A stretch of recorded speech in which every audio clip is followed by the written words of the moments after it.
How to grow in a small space. This is one of those ones where I think we have a lot to talk about. Yeah, yeah, absolutely. I think when you get down to the nitty gritty, a lot of people live in smaller areas and they're not able to grow because of that. But if they had some tips or some different things that could help them figure out the process a little bit more, or the equipment or the things to utilize, it might make more people consider growing, especially if they're in an apartment or a tiny home or a mobile home.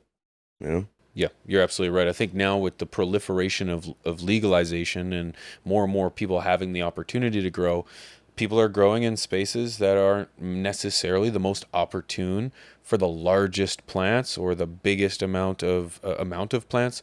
So people are growing in closets. They're growing in. I've seen people growing in computer boxes. I've seen some pretty tight spot. Actually, one of my very first grows was in a micro space bucket. I'm not sure if you guys are familiar with one of those. You take a No. couple 5 gallon pails, cut some holes in the side, put a couple computer fans in there, screw in a couple CFLs into the lid, and you just grow inside a bucket.